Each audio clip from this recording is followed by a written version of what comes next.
Ma'asyiral hadirin wal hadirah yang dimuliakan oleh Allah Subhanahu wa taala. Kita membaca sejarah Rasulullah sallallahu alaihi wasallam. Satu-satunya manusia yang paling banyak tersenyum Nabi Muhammad. Betul? Betul?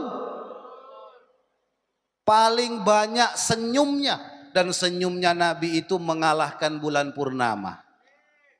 Para sahabat berkata, apabila Nabi Muhammad tersenyum, seakan-akan keluar dari renggang-renggang giginya Nabi mutiara-mutiara yang berkilau cahayanya. Nabi Muhammad paling banyak senyumnya. Maka kita sebagai umat Nabi Muhammad harus juga senyum, jangan merengut. Ini muka udah gak enak dipandang, merengut lagi. Rasulullah sekali lagi orang yang paling banyak senyumnya. Baik senyum dengan keluarga, baik senyum dengan anak istrinya, cucunya, sahabatnya, bahkan dengan orang-orang Yahudi wan Nasrani ketika mereka tidak bermasalah dengan Islam. Pertanyaannya, kalau Nabi manusia yang paling banyak senyumnya, apakah Nabi itu tidak ada cobaannya? Itu kan pertanyaan. Apakah Nabi itu hidupnya bahagia saja? Lempeng saja, lurus saja, tidak ada belok kanan, tidak ada belok kiri, tidak ada liku-likunya. Apakah Nabi Muhammad tidak ada ujiannya, tidak ada cobaannya? Ini perlu dipertanyakan, karena Nabi Muhammad itu uswatun hasanah, final, panutan kita yang terbaik, contoh kita yang terbaik adalah Nabi Muhammad sallallahu alaihi wasallam. Di balik senyuman Nabi banyak cobaan dan ujian yang datangnya daripada Allah.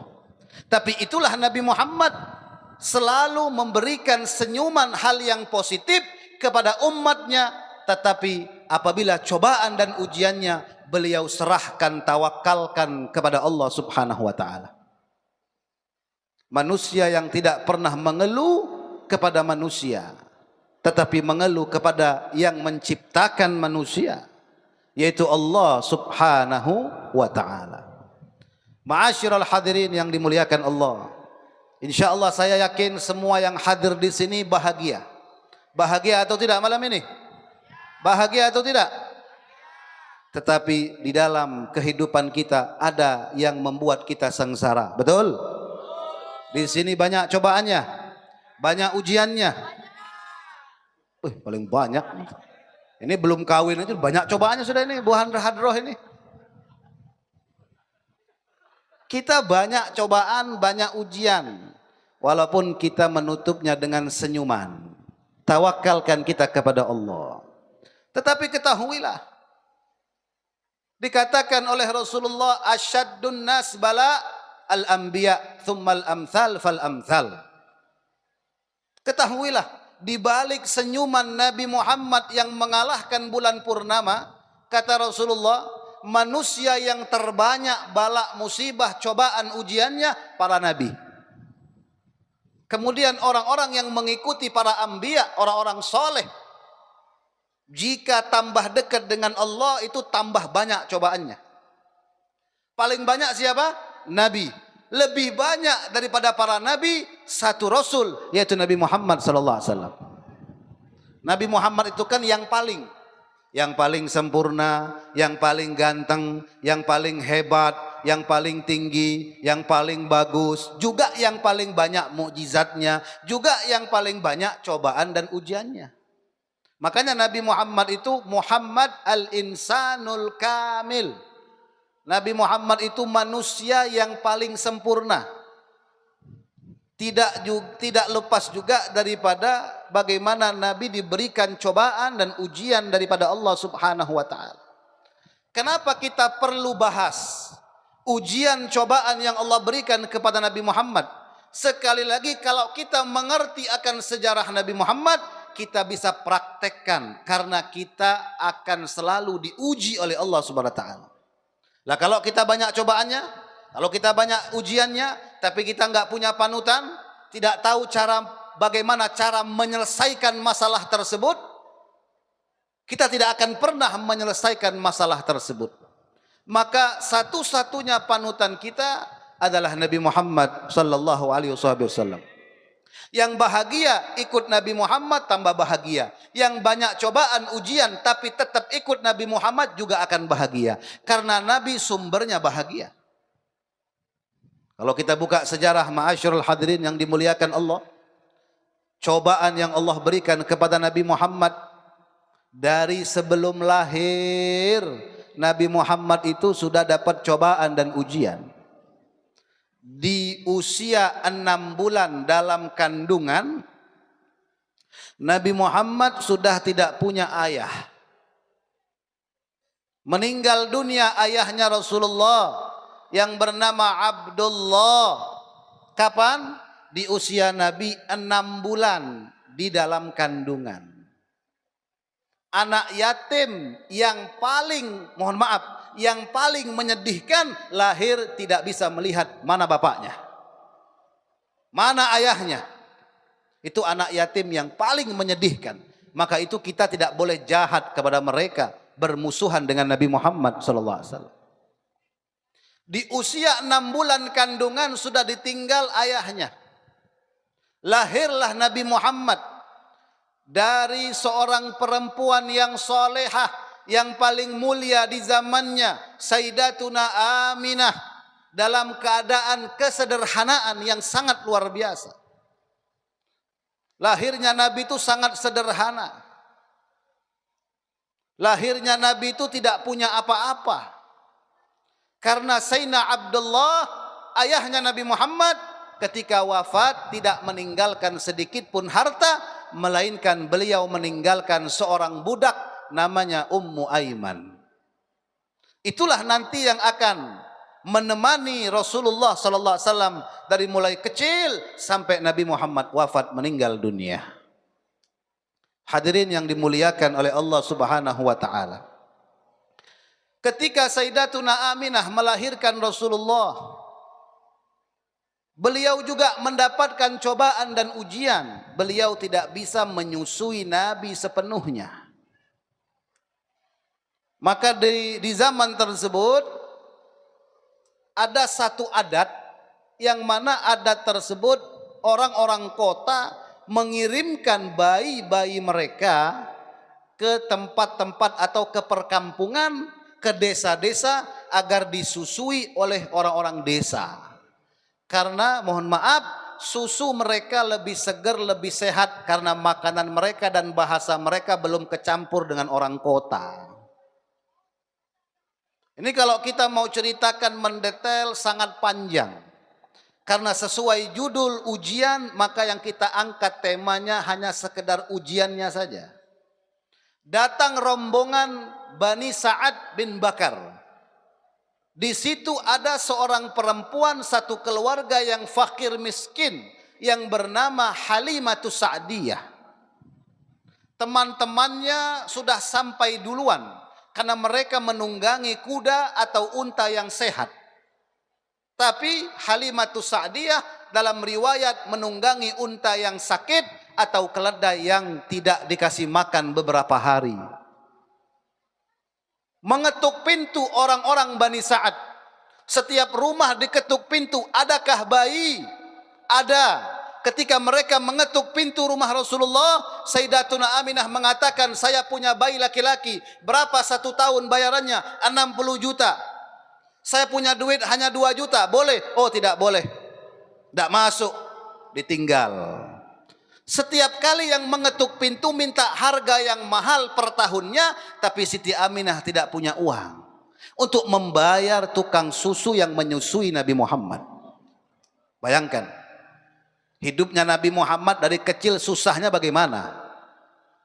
Sehingga Halimatus Sa'diyah dalam satu riwayat yang banyak sempat menolak. Tapi kata beliau, daripada saya pulang tidak bawa bayi, mending saya ambil bayi yang harga 2 juta. Mudah-mudahan bawa barokah. Betul, Nabi itu manba'ul barokah. Gudangnya barokah Nabi Muhammad sallallahu alaihi wasallam. Dibawa Halimatus Sa'diyah sampai usia beliau 2 tahun sampai 3 tahun. Bahkan sampai 4 tahun beberapa kali sempat dipulangkan karena ada beberapa cobaan ujian Nabi di masa kecil. Setelah itu diambil kembali oleh ibundanya, Sayyidatuna Aminah. Di usia 6 tahun, Sayyidatuna Aminah berkata kepada Muhammad yang masih kecil, "Wahai anakku Muhammad, ayo kita berangkat ke kota Madinah." "Kenapa wahai ibuku?" "Kita akan ziarah ke makam ayahmu Abdullah yang ada di Madinah. Sekalian kita akan berziarah keliling keluarga ayahmu." Ini ibu-ibu perlu dicontoh. Harus menyambungkan silaturahim dengan keluarga suami. Ini ibu yang ngasih contoh yang baik. Silaturahim itu penting. Dibawalah Rasulullah di usia 6 tahun ditemani oleh budaknya Abdullah yang ditinggalkan yang bernama Ummu Aiman. Bertiga berjalan ke kota Madinah, berziarah ke makam ayahnya. Nabi Muhammad usia 6 tahun tidak pernah melihat wajah ayahnya, sekali ziarah ke makamnya. Ini kuburan ayahmu, ini makam ayahmu Abdullah. Berdoa di situ. Bahkan dalam satu riwayat para sahabat mengatakan ketika Nabi sudah diangkat menjadi Rasul, Nabi Muhammad hijrah beberapa kali ziarah ke makam ayahnya, Nabi Muhammad menangis dan sahabat di sekitar Nabi menangis sejadi-jadinya. Saking sedihnya Nabi Muhammad, teringat bagaimana masa kecilnya tanpa seorang ayah. Selesai ziarah ke makam ayahnya, ziarah silaturahim ke saudara-saudara keluarga ayahnya. Selesai di jalan pulang, Siti Aminah mendadak sakit. Ibunda tercinta sakit. Sehari, 2 hari, 3 hari, semakin parah. Sakitnya tidak terbendung. Inna lillahi wa inna ilaihi. Meninggal dunia di hadapan wajah Nabi Muhammad. Bayangkan, umur 6 bulan tidak lihat ayah, umur 6 tahun ziarah makam ayah, umur 6 tahun selesai ziarah makam ayahnya, melihat langsung bagaimana ibunda tercinta meninggal dunia di hadapan Nabi Muhammad di tengah padang pasir. Ummu Aiman berkata, "Ya Muhammad, engkau duduk di sini biar aku yang menggali makam ibumu." Kata Muhammad yang masih kecil, "Biar aku ikut membantu." Jadi Nabi Muhammad sama Ummu Aiman menggali kubur seadanya dengan alat sesederhana mungkin. Jangan kau lihat wajah ibumu. Ummu Aiman menggendong Nabi Muhammad, menutup matanya, menangis tidak tega. Bagaimana mungkin 6 tahun baru saja melihat makam ayahnya, ini sekarang melihat ibunya meninggal dunia. Bayangkan hadirin, terbayang nggak kita? Inilah kisah nyata, fakta yang Allah berikan kepada kekasihnya yang paling dikasihinya, Nabi Muhammad sallallahu alaihi. Kita nggak kebayang hadirin. Dan kita belum mengalami hal tersebut. Mungkin ada yang mengalami, tapi lihat bagaimana contoh Nabi Muhammad. Ini penguat kita. Selesai pemakaman, selesai dibawa pulang oleh Ummu Aiman. Makanya Ummu Aiman ini jasanya luar biasa dengan Nabi Muhammad, yang akan nanti masuk Islam ketika Nabi diutus. Dibawa sampai ke kota Mekah. Assalamualaikum, ke rumah kakeknya Abdul Muttalib, karena beliau udah nggak punya kedua orang tua. Kakeknya buka pintu, "Siapa?" "Oh Muhammad." "Muhammad, mana ibumu Aminah? Mana menantuku? Mana ibumu?" Meninggal dunia di Abwa, sudah dimakamkan. Digendong Rasulullah di usia 6 tahun. "Engkau anakku ya Muhammad. Engkau tinggal bersamaku ya Muhammad." Berapa tahun? 2 tahun. 2 tahun, usia 8 tahun meninggal dunia kakeknya Abdul Muttalib. Diasuh oleh pamannya Abu Talib. Ketika setelah menikah dengan Sayyidatuna Khadijah, Siti Khadijah meninggal dunia. Sayyidina Abu Talib yang membela dakwahnya Nabi Muhammad meninggal dunia. Coba kita bayangkan, berapa banyak yang diambil oleh Allah, kekasih-kekasih Nabi Muhammad dari keluarganya itu diambil di hadapan Nabi Muhammad. Istri tercinta yang menghabiskan hartanya untuk dakwah Nabi Muhammad, yang penting bendera la ilaha illallah ini berkibar di mana-mana, meninggal dunia. Pamannya yang membela meninggal dunia. Siapa lagi yang meninggal dunia? Anaknya Rasulullah. Tiga-tiganya laki-laki, Qasim, Abdullah, Ibrahim, meninggal dalam keadaan kecil.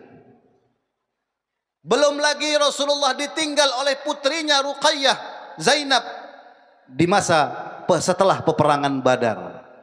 Semua diambil oleh Allah Subhanahu wa ta'ala.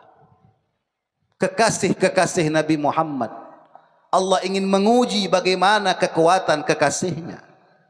Maka itu dikatakan, idza ahabballahu 'abdan ibtala liyasma' tadarru'ah. Jika Allah cinta dengan seorang hamba, maka hamba itu pasti akan diuji oleh Allah. Enggak pakai insya Allah, pasti diuji. Dari keluarga, dari tetangga, dari masyarakat, dari kerabat, dari teman, dari semuanya akan diuji oleh Allah. Kenapa Allah ingin menguji kita yang akan mendapatkan cintanya? Karena Allah rindu dengan keluh kesah kita. Contohlah Nabi Muhammad. Ujian yang begitu berat, tapi senyumnya begitu lebar, senyumnya begitu manis. Loh, di mana Nabi Muhammad mengeluh? Nabi Muhammad mengeluh, ambil wudu, salat 2 rakaat, ngangkat tangan, ya Allah. Itulah keluh kesahnya Nabi Muhammad. Maka itu hadirin yang dimuliakan oleh Allah, ujian kita ini nggak sebanding sama Nabi Muhammad. Mungkin ujian kita 1 atau 2 daripada ujian Nabi Muhammad yang ribuan ujian yang Allah berikan kepada Nabi Muhammad. Pernah kita diasingkan. Nabi pernah diasingkan 3 tahun di salah satu lembah dengan keluarganya, tidak boleh dikasih makan, dikasih minum. 3 tahun Nabi Muhammad tenggorokannya mengeluarkan darah. Kenapa? Karena makan dedaunan. Makan dedaunan, makan daun. Pernah kita makan daun? Pernah. Daun kemangi. Beda sama Nabi Muhammad. Tidak boleh ada yang memberikan makan minuman kepada Nabi Muhammad dan sekeluarga. Pernah kita sholat ditaruh kotoran onta? Pernah.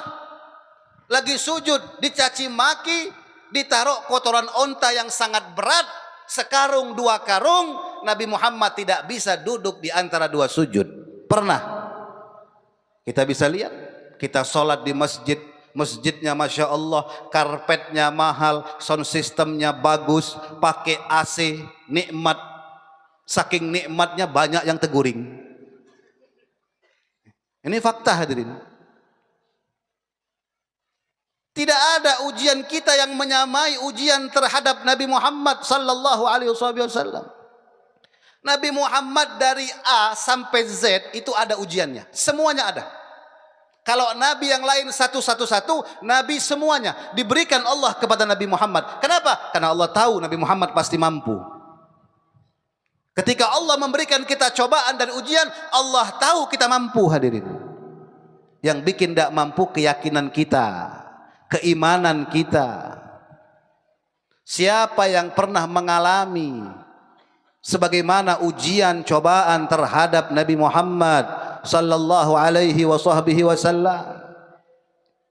Beliau ditinggal kedua kekasihnya, bahkan beliau ditinggal anak-anaknya, bahkan beliau pernah diisukan, difitnah. Ini hal yang biasa. Mohon maaf, ini sejarah, hadithul ifk. Mohon maaf, bahkan Rasulullah itu istrinya pernah dikatakan selingkuh. Sayyidatuna Aisyah. Begitu berat cobaan ujian Nabi Muhammad. Tersebar, diisukan. Karena itulah mulut-mulutnya manusia yang terkadang kita berterima kasih dengan mulut orang seperti itu. Karena tidak ada mereka, tidak ada yang menguji kita. Dan kita berharap kepada Allah dosa kita diambil oleh mereka dan pahala mereka Allah berikan kepada kita. Itulah tujuan Allah menciptakan manusia berwarna-warni. Ada yang hidupnya untuk menghasut, ada hidupnya untuk caci maki aja, ada macam-macam. Nah, kita gaya hidup kita yang mana? Tentukan pilihan kita masing-masing, karena jalannya semuanya sudah jelas. Betapa berat cobaan ujian Nabi Muhammad. Pernah kita ceramah di salah satu daerah dilempar pakai batu? Pernah? Sampai berdarah? Tidak pernah. Yang ada dijemput pulang, dikasih makan, kasih amplop. Betul? Betul. Ini dakwah Nabi Muhammad. Ditolak di kota Taif. Datang dua malaikat, ya Rasulullah, kulemparkan mereka dengan gunung biar mereka mampus dan hancur. Apa kata Nabi Muhammad? Jangan. Allahumma hdi qaumi fa innahum la ya'lamun. Ya Allah, berikan mereka hidayah karena mereka belum kenal siapa saya. Aku berharap suatu saat kota Taif akan menjadi muslimin, mukminin, muslimah, mukminah. Sekarang terbukti 100% muslimin, mukminin. Kota Taif. Barokah daripada Nabi Muhammad sallallahu alaihi wasallam. Nabi Muhammad diperangi, dicaci maki, dihina. Semuanya sudah pernah dialami Nabi Muhammad. Tidak ada yang belum pernah dialami oleh Nabi Muhammad. Mungkin ada di antara kita yang terfikir ada satu yang belum dialami Nabi Muhammad. Mungkin bapak-bapak yang muka-muka putus-putus cinta ini. Mungkin ada yang berpikiran mungkin ada satu Nabi Muhammad belum diuji. Pernahkah Nabi itu ditolak oleh perempuan? Betul? Ini muka-muka sudah pernah semua ini. Pernah Nabi Muhammad dapat cobaan ujian ditolak oleh seorang perempuan? Pernah juga hadirin. Nabi Muhammad pernah. Siapa perempuannya? Ummu Hani. Ummu Hani ini anaknya Abu Talib. Nabi Muhammad sangat cinta dan sayang kepada Ummu Hani. Cuman keduluan orang yang menikahinya. Bukan tikung ini, bukan. Ini zaman sekarang main tikung-tikungan ini. Betul. Siapa nikungnya? Nabi Muhammad keduluan orang yang melamarnya. Bahkan sekali ditolak. Bahkan di akhir hayat Nabi Muhammad, mohon maaf, Ummu Hani sudah tidak berstatus bersuami. Seorang perempuan yang janda dilamar kedua kalinya oleh Nabi Muhammad. Dilamar lagi. Nabi pantang menyerah. Betul. Ente menyerah. Nabi enggak nyerah. Kata Nabi Muhammad melamar yang kedua kalinya, masih maukah engkau menikahiku? Aku ingin menikah denganmu. Apa kata Ummu Hani? Ya Rasulullah. Ummu Hani muslimah, sahabat salehah. Dia katakan, ya Rasulullah, ampun maaf, ulun banyak anak, nanti kada teurus pian. Banyak anak.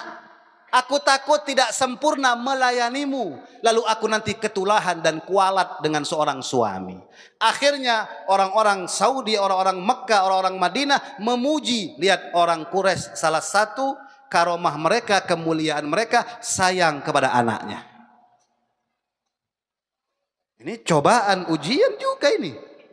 Perasaan. Betul. Itu sudah dialami oleh Nabi Muhammad. Bahkan pernahkah kita melihat satu keluarga dicaci maki oleh musuh yang banyak, terutama musuh bebuyutan Nabi Muhammad, Abu Lahab. Abu Lahab itu besan, paman plus besannya Nabi Muhammad. Kenapa besan? Karena putra Abu Lahab, dua putranya menikahi dua putri Nabi Muhammad sebelum diutus menjadi Rasul. Ini cobaan yang berat. Utbah menikah dengan Ruqayyah, Utaibah menikah dengan Ummu Kalthum sebelum diutus menjadi Rasul. Ketika turun ayat tabbat yada abi lahabi wa tab ma aghna anhu maluhu wa ma kasab dan seterusnya, marah Abu Lahab. kurang ngajar Muhammad. Saya dicaci maki, saya dicela, saya dijamin neraka. Marah Abu Lahab. Kata Abu Lahab kepada kedua putranya, dua putraku, ceraikan kedua putri Muhammad, kalau tidak kalian durhaka kepada saya. Yang satu menceraikan dengan berat hati karena cinta, yaitu Utaibah. Utaibah menceraikan Ummu Kalthum dengan baik-baik, tapi Utbah menceraikan Ruqayyah, pertama di hadapan Nabi Muhammad, kedua dengan secara kasar, ketiga meludahi wajah Nabi Muhammad. Pernah kita seperti itu? Pernah? Nggak sanggup kita hadirin. Ini cobaan Nabi itu beratnya luar biasa. Nggak ada yang sanggup kita. Kalau kita mungkin bertamparan, berperangan sudah. Bagaimana caranya masuk ke polsek ini, masuk ke polres ini? Betul. Harga diri. Nabi Muhammad nggak pernah tuh mikir harga diri. Karena harga itu di mata Nabi hanya Allah. Dunia itu nggak ada harganya. Bodoh kalau orang merasakan dunia itu ada harganya. Kenapa? Karena Rasulullah sendiri mengatakan, apabila dunia seharga sayap nyamuk, orang kafir nggak makan, nggak minum.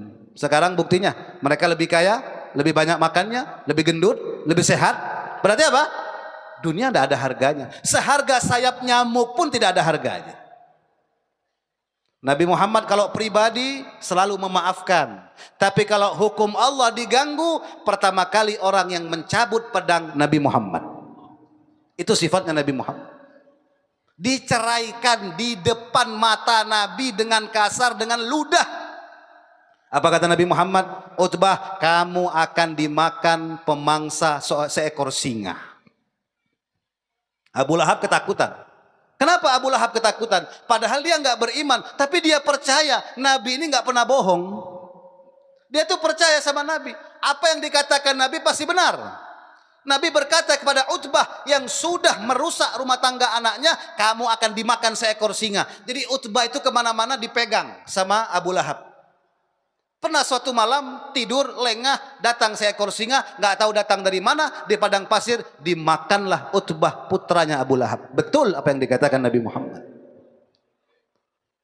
Lalu saya ingin bertanya kepada para jamaah hadirin dan hadirah, ujian kita seberat apa? Seberat apa? Berat. Setelah kita mendengar kisah Nabi Muhammad, tidak ada yang berat. Betul. Maka itu pentingnya belajar sejarah. Jika kita lapar, ingat Nabi Muhammad. Ya Allah, Nabi Muhammad 2 bulan kada berasap dapurnya. Bukan tidak ada kayu bakar, tapi nggak ada yang dibakar, nggak ada yang digoreng, nggak ada yang dimasak. 2 bulan. Ini manusia paling kaya dunia akhirat, tapi hidupnya sangat sederhana. Ada makanan sedikit makan, tidak ada makanan. Kalau begitu saya puasa, tidak pernah protes sama istrinya. Hidupnya tidak ribet, tidak susah. Karena semua itu ujian yang datang daripada Allah.